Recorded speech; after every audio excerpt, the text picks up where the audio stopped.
apa? Syaratnya masa suci itu adalah 15 hari. Lah ini sucinya kapan? Tanggal 11. Haidnya lagi kapan? Tanggal 20. Berarti baru 10 hari. Kalau sucinya itu baru 10 hari, ada darah yang keluar belum 15 hari itu masa suci, maka darah tersebut adalah dinamakan darah istihadah. Begitu tadi. Jelas ya? Ini review dari yang kemarin sudah diterangkan. Habis ada yang keluar head, enggak, selang-seling begitu, sehari head, sehari tidak, sehari head, sehari tidak. Kalau masih sampai dalam koridor dari pertama kali keluar apa? Tanggal 1, 2 enggak, 3 keluar, terus begitu. Itu head terus sampai di atas 15 hari, sekarang tanggal 16 dia masih keluar, maka tanggal 16 ini baru dinamakan istihadah. Selama dalam koridor 15 hari, darah yang keluar itu tetap dinamakan haid. Insya Allah nanti kita Selasa kita akan buat lagi sesi yang ketiga. Setelah saya akan siapkan papan tulis agar bisa lebih difahami lagi dengan jelas. Nah, kemudian kita lanjut. Ini sengaja kolom komentar ini masih kita nonaktifkan, tapi nanti akan kita aktifkan ketika sesi tanya jawab. Jadi semua pertanyaan nanti bisa ke kolom komentar aja. Ya, kemudian kita lanjut sekarang ini tentang masalah nifas, kemarin juga udah dibahas. Lalu sekarang apa yang haram dikerjakan oleh wanita yang sedang dalam keadaan haid atau nifas? Jadi kalau wanita itu sedang haid atau nifas, ada perkara-perkara yang diharamkan. Apa aja ini? Yang pertama, sholat. Perempuan yang sedang haid atau nifas diharamkan sholat. Entah itu sholat sunnah, sholat jenazah, sujud tilawah, sujud syukur, semuanya itu hukumnya haram. Gitu. Nah, tentang masalah sholat, kemarin sudah kita sebutkan, ada masalah zawalul mani', hilangnya penghalang, ada masalah pula turuwul mani', datangnya penghalang. Kemarin sudah kita jelaskan begini.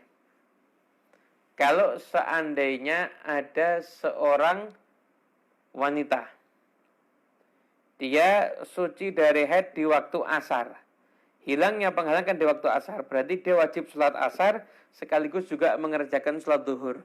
Kenapa? Karena satu paket. Duhur asar itu satu paket waktu darurat. Sama kalau ada yang sucinya itu waktu isya, maka maghribnya pun juga dikerjakan di qadha. Begitu. Nah, kemudian selanjutnya, hilangnya penghalang ini sekalipun sangat singkat. Perlu hanya seukuran sarokat atau perlu takbiratul ihram. Misalkan keluar waktu maghrib. Keluar waktu maghrib, katakanlah jam 7. Jam 7 kurang 1 menit ada seorang perempuan suci dari haid. Dia suci, beneran suci. 1 menit ini kalau dia salat 1 rakaat kan cukup. Maka perempuan itu wajib untuk mengqadha salat maghrib nanti. Permasalahan zawalul mani ini banyak yang kurang memahami. Dan masalah turubul mani, datangnya penghalang. Nah, dikatakan kalau ada seorang perempuan yang dia itu suci sebenarnya. Jam 12 adzan zuhur dia suci, 12 lebih 15 menit dia haid. 15 menit ini kalau untuk toharoh dan sholat cukup apa enggak? Oh cukup, udah berarti kalau gitu perempuan itu nanti kalau sudah suci dia wajib untuk mengqadha sholat zuhurnya. Kenapa? Karena sebenarnya dia bisa, kalau adzan langsung sholat kan dia cukup sebenarnya waktunya. Tapi karena dia adzan dia enggak langsung sholat, akhirnya waktunya itu enggak cukup, hingga akhirnya dia kehilangan waktu zuhurnya dan harus diganti setelah dia suci. Intinya perempuan yang haid atau nifas maka haram untuk mengerjakan sholat. Bisa minum tangan kanan ya. Kadang-kadang kelihatannya kalau efek mirroring tangan kiri soalnya.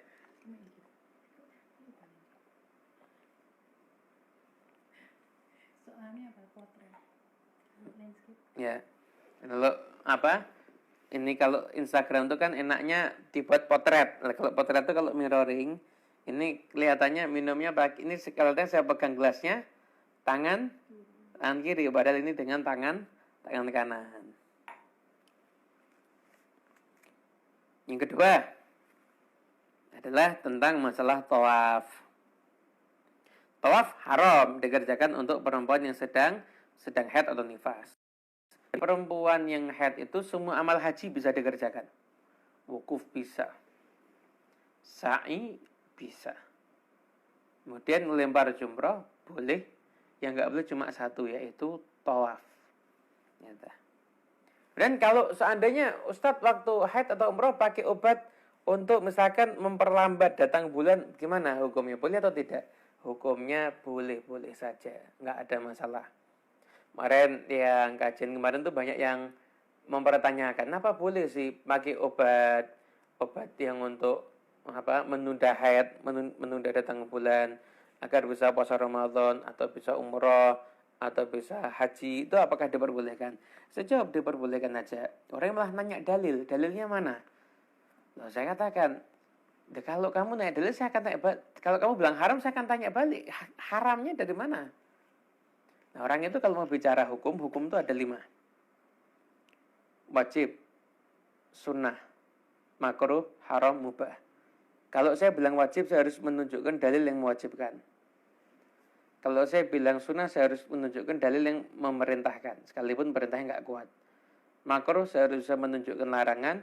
Haram, saya harus bisa menunjukkan larangan kuat. Mubah itu boleh dikerjakan, boleh untuk tidak dikerjakan. Nah, bab dalil kapan-kapan kita bahas. Yang ketiga dan keempat, perempuan yang sedang haid dan nifas, begitu juga orang yang junub. Perempuan nggak haid tapi masih dalam keadaan hadas besar, habis kumpul sama suami misalkan, atau perempuan yang nggak punya wudhu, hadas kecil, sama diharamkan memegang mushaf atau membawanya. Memegang mushaf dipegang gini haram, atau dibawa ini juga haram. Tapi kalau misalkan dia membawanya di tas, sama juga dengan barang-barang yang lainnya. Dia niatnya apa? Saya mau bawa semua barang itu, termasuk dalamnya ada Quran, tapi saya nggak ada wudhu. Maka kalau dia niatnya bawanya bersama barang yang lain, maka hukumnya diperbolehkan. Mama, saya membawa Quran aja, saya hanya mau membawa Quran. Saya ambil plastik, padahal saya nggak punya wudhu. Itu haram, nggak boleh. Nanti saya kenapa? Cuma membawa Quran. Tapi kalau seandainya saya membawa barang macam-macam, di situ ada Qurannya, saya nggak ada wudhu, atau misalkan hadas besar, atau misalkan wanita yang haid, itu diperbolehkan, nggak ada masalah. Dan setelah itu, yang kelima, al-lubthu fil masjid, berdiam diri di masjid. Nabi SAW bersabda dalam hadis yang diriwayatkan oleh Imam Abu Dawud, Ibnu Majah atau Tabrani, bahwasanya inni la uhillul masjida li haidin wala li junubin. Sesungguhnya aku tidak menghalalkan masjid, kata Nabi, untuk wanita yang sedang haid ataupun siapapun juga orang yang sedang dalam keadaan junub. Jadi berdiam diri di masjid nggak boleh. Itu juga muter aja di masjid juga nggak boleh. Kelima. Yang keenam. Ini banyak pertanyaan ini. Yang haram bagi orang yang junub ataupun bagi perempuan yang haid atau nifas. Apa yang haram? Yang haram adalah membaca Al-Qur'an. Dalam hadis yang diriwayatkan oleh Imam At-Tirmidzi, Ibnu Majah, Al-Baihaqi, Ad-Daraqutni, Nabi bersabda, la yaqra'ul junubu walal haidhu syai'an minal Qur'an. Sungguhnya tidak boleh yang junub dan yang haid itu membaca sedikit pun daripada ayat suci Al-Qur'an. Berarti orang haid nggak boleh baca Quran sama sekali. Nggak boleh, tapi syaratnya diharamkan baca Quran ada 2 ketentuan. Apa? Yang pertama adalah kaunuha biqasdil qiraati wahdaha. Yaitu kalau memang dia niatnya pengen baca Quran, mencari pahala dari bacaannya dia terhadap Al-Quran itu tadi. Itu nggak boleh. Tapi kalau dia misalkan punya wiridan atau punya zikir-zikirnya itu adalah ayat suci Al-Quran, maka nggak ada masalah. Boleh-boleh aja. Bahkan ada kalimat lain yang memang bisa disebutkan yujadu nadhmu fi ghairil Quran. Disebutkan di selain Quran. Contoh. Apa? Ucapan bismillah. Itu ayat Quran, tapi Anda baca ketika haid nggak ada masalah. Misalkan mau tidur baca bismillah 21 kali, boleh. Kemudian juga contohnya adalah inna lillahi wa inna ilaihi raji'un. Itu ayat suci Al-Quran. Tapi Anda pakai untuk sehari-hari, sekalipun dalam keadaan haid, junub, gak ada masalah. Setelah itu misalkan juga ucapan mau naik kendaraan, bismillahirrahmanirrahim wa mursaha itu, boleh. Nah, niatnya untuk zikir. Jadi kalau dibaca untuk zikir, itu nggak ada masalah. Yang nggak boleh untuk membaca Al-Quran, niat mencari pahala dari bacaan Al-Qurannya. Nah, mungkin untuk yang biasa dia itu membaca amalan-amalan, ada wirid, ada rotib, dan lain sebagainya, maka di bagian Qur'annya yang masuk dalam zikir silahkan dibaca, tapi dia yang di luar zikir nggak usah dibaca. Contoh ketika ratib itu kan ada Al-Fatihah ila ruhi dan lain sebagainya. Nah yang itu nggak usah dibaca, tapi yang lainnya itu tetap boleh dibaca begitu. Dan yang kalau wadul latif ada lo anzalna hadzal Qur'an sambil pegang kepala gini, kan itu untuk wirid, itu nggak ada masalah begitu. Yang penting niatnya bukan untuk membaca Quran, tapi niatnya untuk wiridan dengan Qurannya itu tadi. Yang kedua adalah membaca Quran itu haram jika dilafadzkan. Tapi kalau bacanya itu hanya di dalam hati, baca itu hanya di dalam hati tanpa dia menggerakkan lisan, atau dia lihat mushaf begini. Ini mushaf, dia lihat begini. Dia lihat mushaf tanpa dia menggerakkan lisan, maka itu hukumnya diperbolehkan. Nah, dalam hati. Jadi lisannya itu enggak bergerak. Jelas ya, membaca Al-Quran. Rasa jelas. Dan setelah itu yang ketujuh adalah puasa. Haram perempuan yang haid atau nifas kalau berpuasa itu hukumnya haram. Yang kedelapan adalah talak atau bercerai. Nasallallahu alaihi, semoga kita semuanya selamat daripada urusan-urusan perceraian diri kita, anak kita, dan semuanya keluarga kita insyaallah. Nah, itu perceraian itu haram. Tapi yang haram bukan perempuan yang dicerai, tapi laki-laki yang menceraikan istrinya dalam keadaan haid, maka dihukumi laki-laki tersebut berbuat sesuatu yang haram. Kemudian setelah itu yang berikutnya, yang dari nomor 7 puasa, nomor 8 talak, nomor 9 lewat di masjid. Kalau yang tadi berdiam diri di masjid mutlak haram. Kalau sekedar lewat gimana? Masuk lewati satu pintu, keluar dari pintu yang lain. Gimana? Kalau takut ngotorin masjid, dulu kan belum ada pembalut, maka haram. Tapi kalau nggak takut ngotorin masjid, maka hukumnya makruh. Yang ke-10. Sudah 10 nih, banyak ya. Tadi apa pertama? Masih ingat ya? Salat, tawaf, memegang mushaf, membawa mushaf, berdiam diri di masjid, yaitu membaca Al-Quran. Tadi udah kita jelaskan. Puasa. Setelah puasa kemudian talak. Setelah itu lewat masjid. Lewat satu pintu keluar dari pintu yang lain. Bukan lewat dalamnya masjid. Itu yang ke-10 adalah bersentuhan. Ada yang menggunakan kata-kata mubasyarah ma baina surrati wa rukbah. Itu bersentuhan dari pusar sampai lutut, depan belakang, itu enggak boleh disentuh ketika dalam keadaan haid, apalagi hubungan suami istri enggak boleh.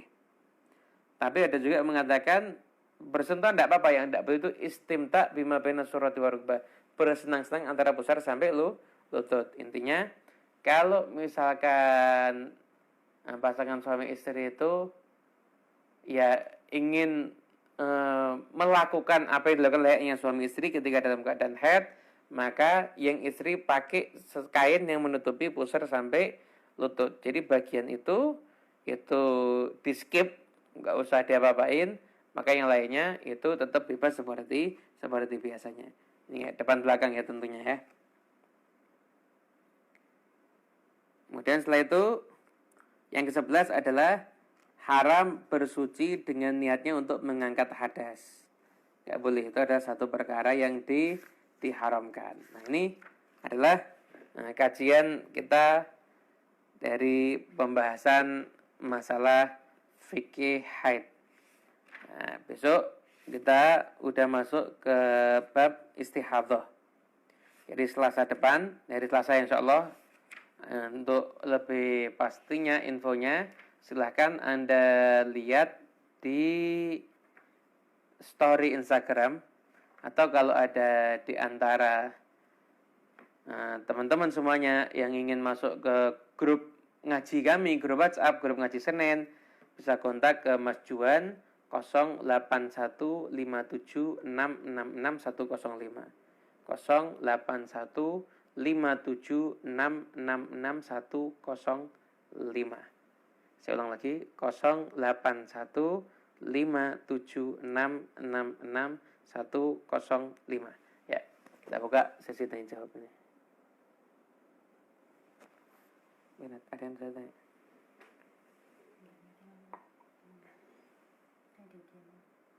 Apa? Ada.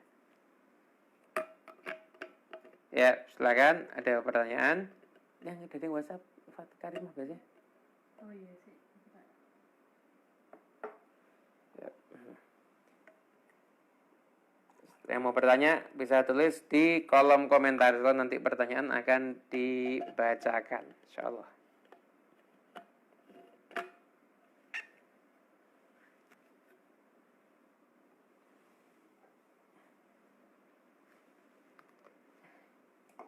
Betul.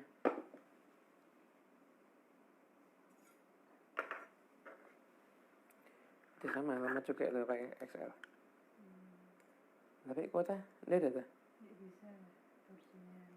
Hah? Yap. Mana? Slide-nya di mana gitu? Bisa. Lihat langsung yang DVD ya. Oh, Allahu Akbar. Di sini coba. Ya, apa?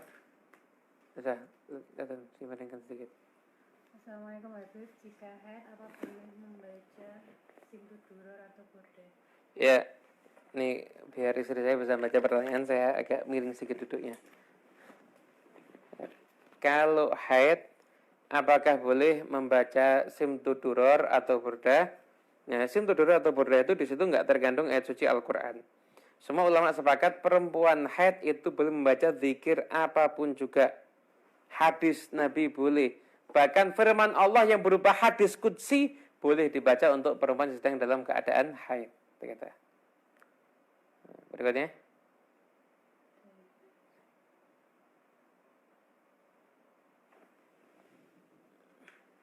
Ya.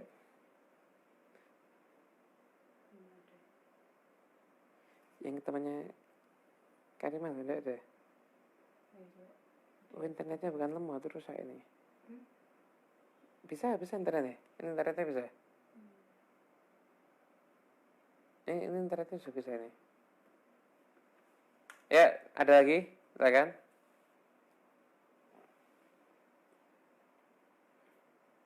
Beb mau nanya, kalau kita ikut grup baca Yasin tiap malam Jumat pas haid kita tetap boleh baca nggak? Oh, nggak boleh dong. Kalau Yasin itu jelas niatnya mencari pahala daripada bacaan ayat suci Al-Qur'annya. Jadi ya nggak boleh. Pasti jelas itu udah. Wanitanya boleh berwudu nggak? Boleh apa? Berwudu. Nggak boleh berwudu. Wudu niat ngangkat hadas nggak boleh. Tapi kalau mau segar-segaran cuci muka boleh. Wudu niat ngangkat hadas nggak boleh. Assalamualaikum Beb. Misal pada waktu duhur sudah berhenti haid tapi belum bisa mandi wajib dikarenakan tidak di rumah. Boleh nggak Beb sholat duhur untuk menghormati waktu duhur jika belum mandi? Jadi perempuan apa? Haid. Apa? Misal pada waktu duhur sudah berhenti haid tapi belum bisa mandi wajib karena tidak di rumah. Boleh tidak sholat duhurnya untuk menghormati waktu duhur jika belum mandi? Jadi tetap sholatnya nggak karena itu hadas ya, nggak sempat mandi ya, tetap hormatul waqt, dan sampai di rumah nanti dia kerjakan lagi sholat zuhur dan sholat setelahnya berarti sholat asar gitu. Kalau Al-Quran yang ada terjemahannya juga nggak boleh dipegang waktu haid. Nah begini, gimana hukumnya Al-Quran yang ada terjemah dan tafsir? Jadi terjemah Al-Quran yang ada saat itu bukan terjemah kata per kata, tapi terjemah tafsiriyah. Itu hukumnya sama seperti tafsir. Lah biasanya tafsir, umumnya tafsir itu pasti tafsirnya lebih banyak daripada ayat suci Al-Qur'annya. Lah kalau tafsirnya lebih banyak atau terjemahnya lebih banyak daripada ayat Al-Qur'annya, ya boleh-boleh aja. Jadi tafsir atau terjemah boleh nggak dipegang? Padahal di situ ada Qur'annya. Kalau tafsirnya atau terjemahnya lebih banyak hurufnya dibanding Qur'an, maka boleh untuk dipegang. Bagaimana hukum keputihannya? Keputihan itu kemarin adalah bahasanya Faraj. Jadi bahasanya Faraj itu saya sendiri memang harus tanya sama dokter ya kayaknya ya. Jadi kalau basahnya kemaluan itu dari kemaluan bagian luar, bagian yang agak luar, maka itu hukumnya suci, tidak membatalkan wudhu, suci, enggak najis. Tapi kalau dari bagian kemaluan yang dalam, berarti itu basah itu hukumnya membatalkan wudhu dan juga najis. Lah sekarang ini kita pengen tahu keputihan ini dari mana. Kalau ragu-ragu gimana? Kalau ragu-ragu berarti enggak membatalkan wudhu dan juga tidak dihukumi najis. Nah, pernah juga ada tadi gimana kalau seandainya seorang perempuan itu keputihan terus-menerus. Terus maka dia kalau memang itu keputihan itu bisa dikatakan najis, sudah mungkin dari dalam karena nggak normal kan, dengan kemungkinan najis kan, itu berarti dia seperti orang yang istihadah. Gimana? Dia wudhu, dia bersihkan kemaluannya, dia wudhu, setelah itu kemaluannya ditutup, entah pakai kain atau pakai kapas, langsung dia segera sholat. Nunggu jamaah boleh asalkan nggak terlalu lama. Gitu. Jadi kalau tengah sholat keluar batal. Tengah sholat keluar tidak ada masalah. Yang penting sudah prosesnya cepat tadi itu. Yang menurut saya sudah. Bagaimana hukumnya wanita yang haid membuka dan melihat membaca Al-Quran dalam aplikasi? Gitu. Nah, saya selama ini berpendapat aplikasi HP ini bukan mushaf. Bukan mushaf. Nah, tapi saya terangkan dulu biar jelas arahnya. Saya selalu berpendapat aplikasi HP ini bukan mushaf. Kenapa kok saya mengatakan ini bukan mushaf? Karena ini kan bayangan. Contoh. Nih, di sini ada ayat Al-Qur'an begini. Kelihatan ya? Kelihatan enggak ini? Kelihatan. Nah, ini kalau saya beginikan mati. Berarti ini kan cuma bayangan. Ibarat ada Quran, saya kasih kaca depan saya. Ini kan bayangan Quran ini kalau saya pegang gimana? Ya, enggak apa-apa, itu kan bukan mushaf. Saya selama ini berpendapat seperti itu. Nah, setelah itu kemarin kita waktu haul di Solo, itu kan datang di Solo itu ada mufti dari Sewun, Hadramaut Maut. Nah, yang nulis kitab ini Dr. Abdurrahman Assegaf. Diskusi kami Dr. Abdurrahman ini sama Habib Taufik. Dr. Abdurrahman itu mengatakan, enggak, semua yang menurut orang umum itu mushaf, maka itu adalah hukumnya mushaf. Nah, akhirnya saya juga sempat ragu-ragu. Ini saya mau memaksakan pendapat saya juga, ya ini yang ngomong mufti. Tapi yang jelas, kalau Anda tidak darurat, memang ibadahnya orang haid bukan baca Quran sih. Pada orang haid itu adalah memperbanyak zikir yang lain dan ibadah yang lainnya. Kalau tidak darurat, nggak usah. Sekalipun aplikasi, nggak usah. Memang Anda harus baca darurat, ya nggak ada masalah. Gitu. Ini yang di luar tema. Yang di luar tema nanti dulu aja. Untuk ratib haid bagi wanita yang sedang haid yang tidak boleh al-fatihah ila arwah yang 5 itu ya. Ya, itu. Kalau bersolawat boleh. Selawat, zikir apapun juga boleh. Sekalipun zikirnya dari nazam Quran, inna lillahi wa inna ilaihi raji'un, kan ada di Quran. Boleh. Bismillahirrahmanirrahim, 21 kali mau tidur. Boleh, enggak ada masalah. Yang penting zikir judulnya. Gitu. Jadi HP-mu bisa enggak? Kalau orang yang ngafalin Quran haid gimana hukumnya? Soalnya banyak yang terjadi di pondok. Nah, jadi gimana dengan orang perempuan yang haid? Itu seperti apa hukumnya? Kalau dia enggak mutlak sama sekali, maka nggak ada, maka kalau ada soal nggak mutlak sama sekali kan kasihan karena hafalannya kan bisa hilang. Nah, kalau seperti itu keadaannya, maka perempuan itu diperbolehkan untuk menghafalkan Quran atau murojaah, tapi bisa dengan cara seminimal mungkin. Contohnya, kalau misalkan Qurannya bisa dibukakan sama orang lain, ya orang lain yang bukakan. Kalau nggak harus melafatkan, ya juga tidak usah melafatkan. Itu yang memfatwakan itu ada kitab Syarah Yaqut Nafis dijelaskan. Memang bagi perempuan yang menghafalkan Quran, kalau haid tetap diperbolehkan, tentu dalam aturan seminimal mungkin yang dilanggar. Contohnya kalau misalkan nyuruh temannya bukain mushaf, bisa, nanti dia cuma ngeliat aja, bisa tanpa melafatkan juga nggak ada masalah gitu. Seandainya pas ketika pas udah nggak ada, tapi maaf di dalamnya masih ada, gimana ya? Loh, terus gimana? Kok bisa beda? Anda masuknya ke kapas harus sampai dalam dong. Kalau lihat kalau bersih, ada cairannya itu putih, ya berarti Anda sudah suci itu.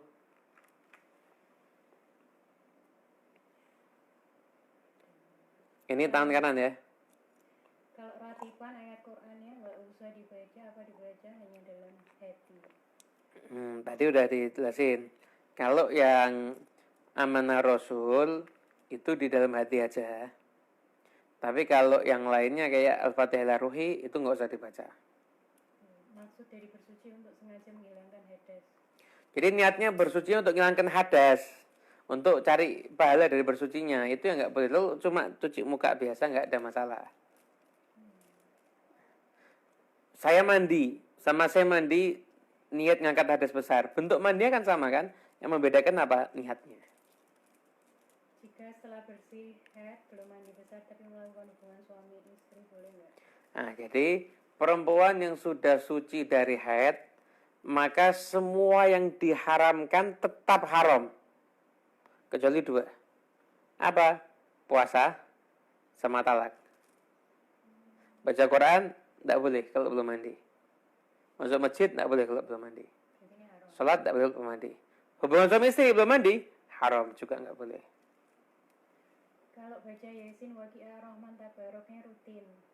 Kalau haid diniati zikir boleh. Nah, di dalam kitab Mughnil Muhtaj, Syekh Khatib Asy'arbini mengatakan, wa afta syekhi, guruku berfatwa kalau membaca seluruh Quran niatnya zikir itu diperbolehkan. Cuma tetap pendapat ulama lain tetap ada yang mengatakan sebaiknya jangan ya. Tapi kalau Anda mau ikuti, ya silahkan. Ini minum tangan kanan ya. Ini harus saya jelasin dulu soalnya. Kalau enggak nanti bisa salah paham. Assalamualaikum warahmatullahi wabarakatuh. Mau nanya keluar dari topik. Ini keluar dari topik nanti dulu. Maaf Habib, mau nanya apakah boleh membaca rotib tanpa ijazah langsung?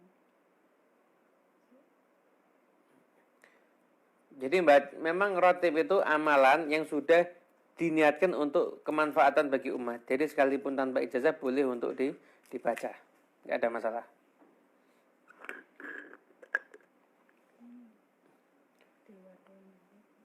Ini luar tema nanti dulu. Coba yang masih tema. Kalau sedang haid mengaji Al-Quran, kalau kita mau memperbaiki bacaan yang salah apa boleh? Jadi kalau yang penting diniati, jangan niat untuk membaca Al-Qurannya. Tapi diniatin untuk benerin aja, itu nggak ada masalah. Nggak bisa kalau diniatin untuk baca Al-Qurannya itu yang nggak boleh.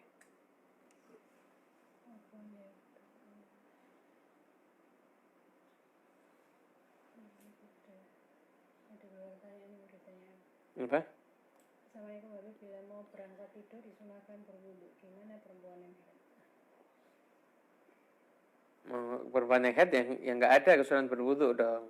Itu kan agar tidur dalam keadaan nama Allah tahara, nama tidur dalam keadaan suci daripada hadas. Perempuan haid kan berhadas, nggak bisa jadi.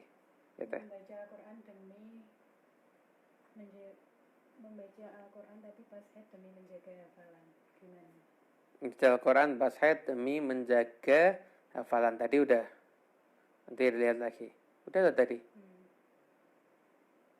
Syarah Yaqut Nafis itu ada.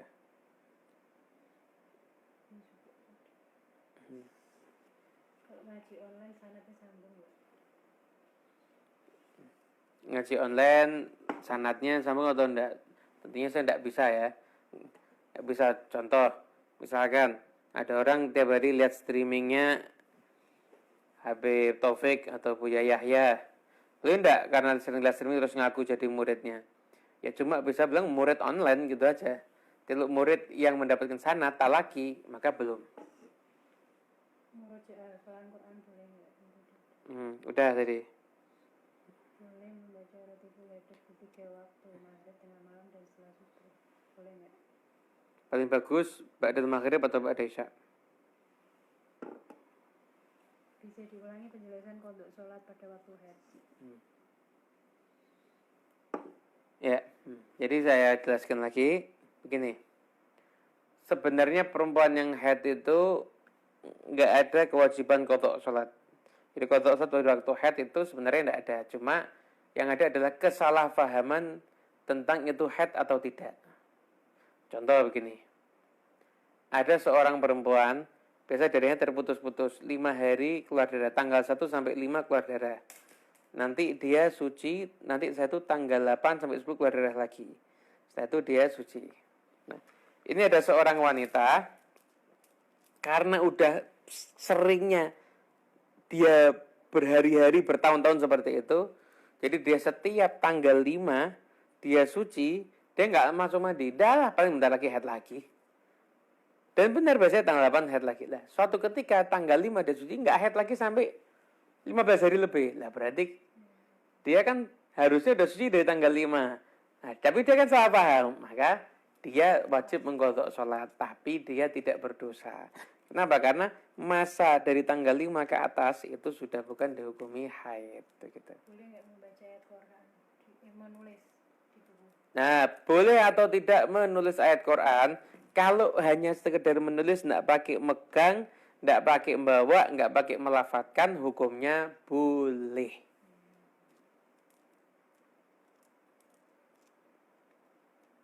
Bagian luar, bagian dalam maksudnya gimana? Apa? Bagian dari luar. Bagian luarnya faraj, bagian luarnya kemaluan.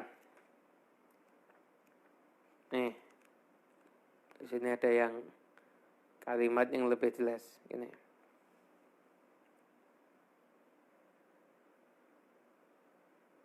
Jadi yang dimaksud dalam atau luar itu maaf, itu yang bisa kemasukan zakarnya laki-laki ketika hubungan suami istri. Jadi kalau sudah nikah paham, kalau itu yang nggak kemasukan zakar itu berarti bagian dalam.